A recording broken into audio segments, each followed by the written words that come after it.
Hello and welcome to the class. तो chapter 4 जो हमारा डोमेस्टिक वायलेंस एक्ट का चल रहा था उसमें कुछ सेक्शंस मैंने छुड़वाए थे कि हम जो ऑर्डर्स की बात है वो हम नेक्स्ट क्लास में पढ़ेंगे। तो प्रोसीजर हमने लास्ट क्लास में समझ लिया था।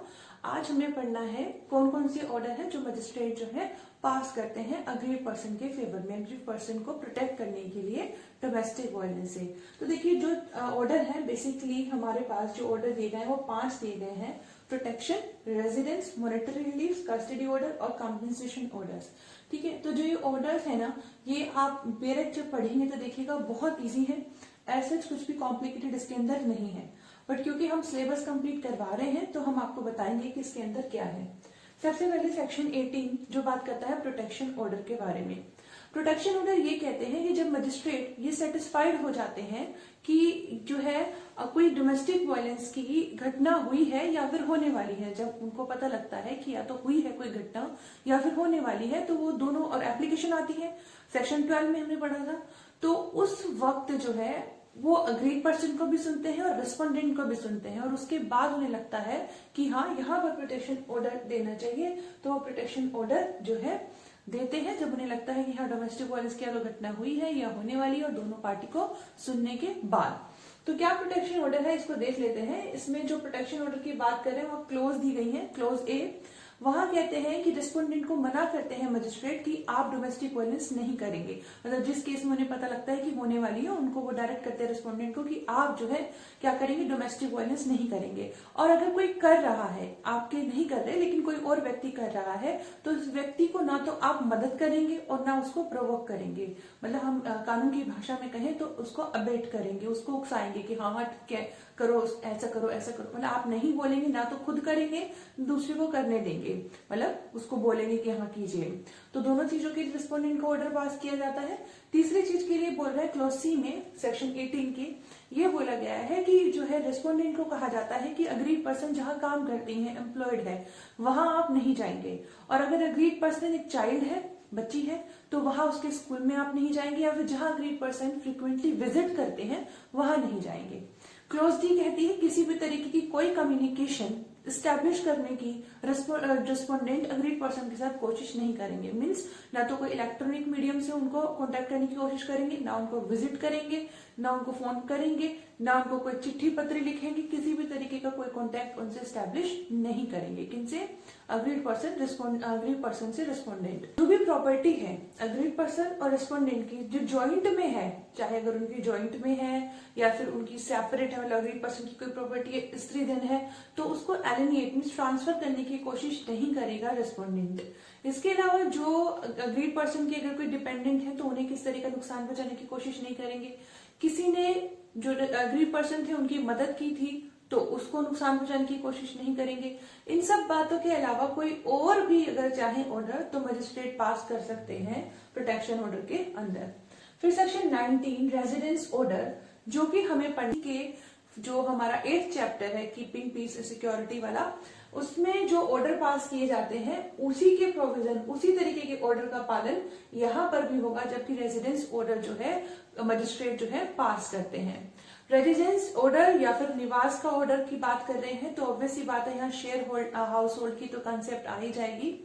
और ये जो शेयर हाउस होल्ड का कंसेप्ट है इसमें मैंने आपको पहले भी बताया कि बत्रा वर्सेस बत्रा के केस में कहा गया था कि अगर शेयर हाउस होल्ड के अंदर जो रिस्पोंडेंट है उनका अपना कोई हक नहीं है, मतलब कि उनकी कोई अपनी प्रॉपर्टी नहीं है, या वो रेंट पे नहीं करते हैं, या फिर वो जॉइंट फैमिली की प्रॉपर्टी नहीं है, तो फिर उसका कोई हक नहीं होता है। मींस वहां पर केस में था अगर मदर इन लॉ के नाम पे प्रॉपर्टी है तो वहां पर अग्रीड पर्सन को, मतलब शेयर हाउस होल्ड के जो कंटेक्स्ट की बात थी तो वहां पे वो लागू नहीं होती है, ऐसा हमने पहले आपको बताया।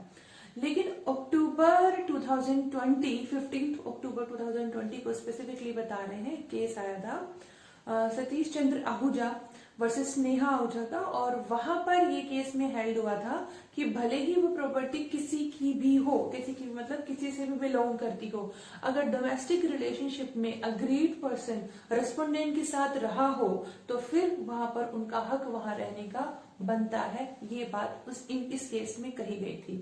कहने का मतलब साफ साफ था कि जो पहले ऑर्डर आया था बत्रा वर्सेस बत्रा में, उसको जो था मतलब उसको हटा करके अब ये वाला ऑर्डर जो है अब पालन किया जाएगा। मीन्स किसी भी तरीके का अगर रेजिडेंस है, मतलब जहां पे शेयर हाउस होल्ड है, जहां पर की रहती है अग्रीड पर्सन डोमेस्टिक रिलेशनशिप में, तो वहां पर उनका हक बनता है। और सेक्शन 19 कहता है कि यहाँ पर जब ऑर्डर पास करते हैं मजिस्ट्रेट, सेक्शन 12 की प्रोसीडिंग सुन करके उसके प्रोसीजर पूरा चलेगा, फिर उसके अकॉर्डिंग सेक्शन 19 में ऑर्डर पास हो गया रेजिडेंस ऑर्डर, तो वहां से जो रेस्पोंडेंट होगा उसको अग्रीड पर्सन को नहीं निकाल सकता, पहली बार।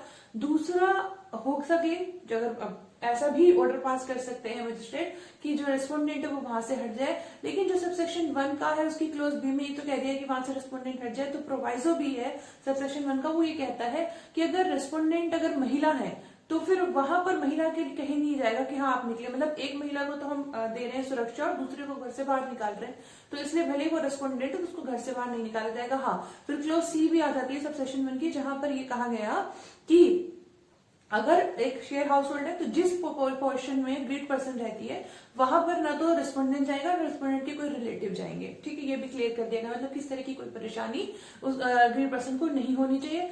और अगर कुछ मतलब लगता है कि कुछ ऐसा है और वहां पर अरेंज करना पड़ता है उसके लिए ग्रीड पर्सन के लिए कोई और अकोमोडेशन, तो वो भी ऑर्डर पास कर सकते हैं। रेंट की बात हो रही तो रेंट पे करने के लिए भी बोल सकते हैं। और सबसेक्शन 2 कहता है इसके अलावा जो भी ऑर्डर पर्याप्त समझे मजिस्ट्रेट चाइल्ड की प्रोटेक्शन के लिए, अगर चाइल्ड है अग्रीड पर्सन की खुद की प्रोटेक्शन के लिए रेजिडेंस के कंटेक्ट में, तो वो पास कर सकते हैं। और जो यहाँ पर रेजिडेंस की बात हो रही है उसके प्रोविजन मैंने आपको बता दिया चैप्टर 8 के अकॉर्डिंग चलेंगे। और रेजिडेंस ऑर्डर को का पालन कराने के लिए जो वहां के एरिया के जो पुलिस स्टेशन होंगे, ऑफिसर इंचार्ज होंगे, उनके पास जाएगी कॉपी की आप जो है इस चीज को आप पालन करा दीजिए। और हमें रेजिडेंस ऑर्डर को ये समझने के लिए सारी बातें इसमें इतनी सी बात समझ में आ गई हमें कि इसके अंदर ये बातें होती है कि मतलब बेसिकली उनको निवास जो है प्रोवाइड करना है और वहां पे वो रह सकती है बिना किसी परेशानी के। ठीक है, फिर सेक्शन 20 है जहाँ पे मॉनेटरी रिलीफ की बात हुई है। तो मॉनेटरी रिलीफ में मतलब अगर उन्हें किसी भी तरीके का नुकसान हुआ है, अगर नुकसान उठाना पड़ा डोमेस्टिक वायलेंस की वजह से, चाहे नुकसान उठाना पड़ा पहले और खर्चे हो रहे हैं केस के दौरान, तो वो सारे खर्चों की भरपाई के लिए भी मॉनेटरी रिलीफ जो है यहाँ पर सेक्शन 20 में उनको जो है पारित किया जा सकता है, उनके फेवर में दिया जा सकता है।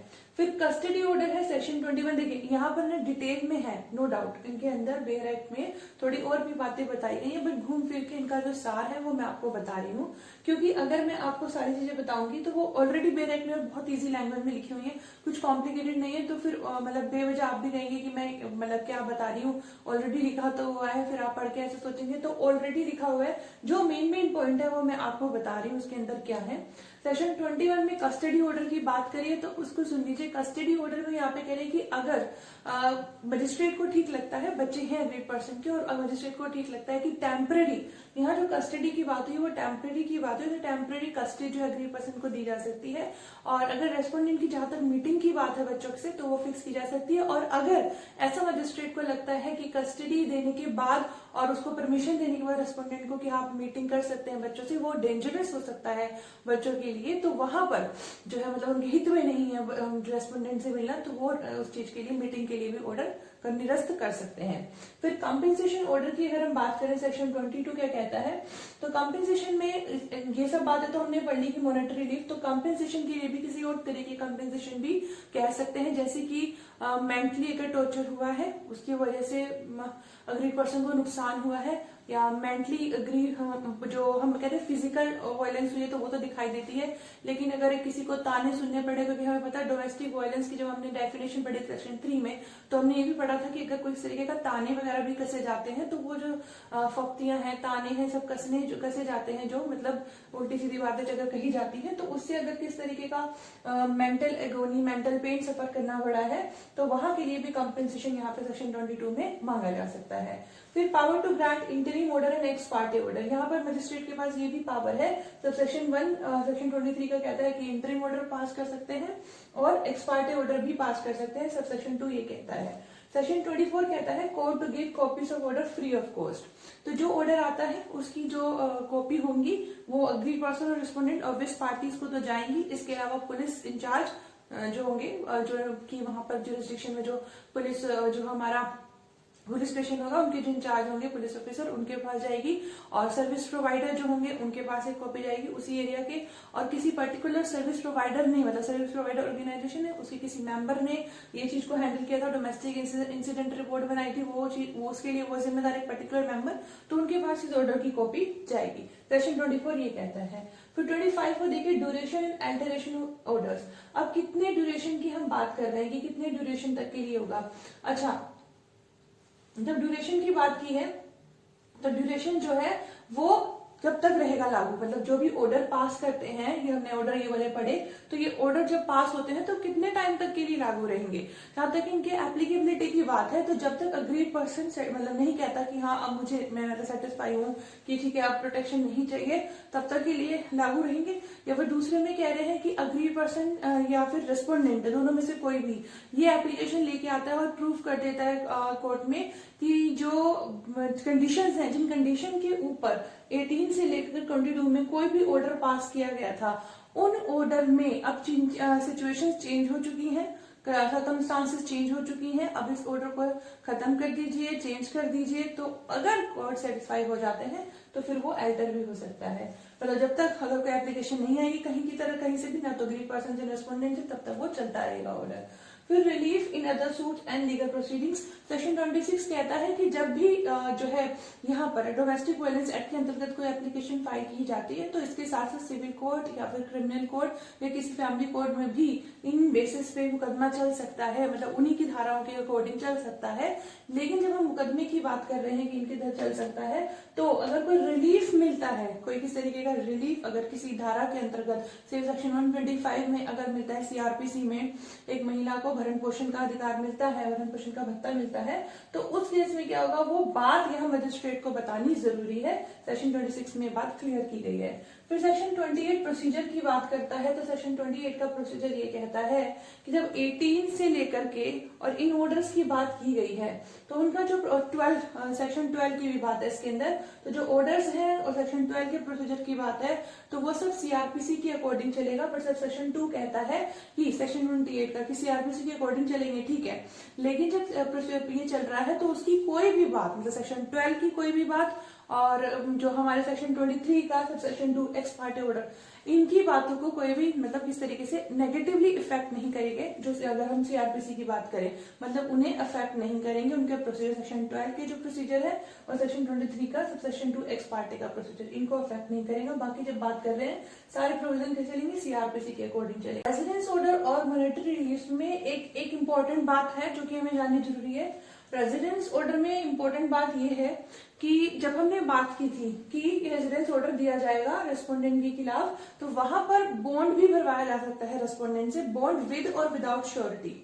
और मॉनेटरी रिलीफ की जब बात करते हैं तो मॉनेटरी रिलीफ कैसे दिया जाएगा, एक मुश्त भी हो सकता है, मतलब एक ही बार भी दिया जा सकता है, और जो है उसको ड्यूरेशन भी, इंस्टॉलमेंट भी जो है बांधी जा सकती है, इंस्टॉलमेंट में भी दिया जा सकता है। तो ये हमारे पास ऑर्डर हो गए, ये हमारे पास रिलीफ हो गए। सब सेक्शन 419 का कहता है चैप्टर 8 के प्रोविजन एप्लीकेबल होंगे सीआरपीसी के, मतलब ऑर्डर के अकॉर्डिंग चलेगा, जो ऑर्डर वहां पास किए जाते हैं उसी के अकॉर्डिंग ये वाले ऑर्डर भी पास किए जाएंगे, इनका पालन होगा। तो ये चैप्टर 4 कंप्लीट होता है। Thank you so much for listening, thanks a lot, keep learning and keep smiling.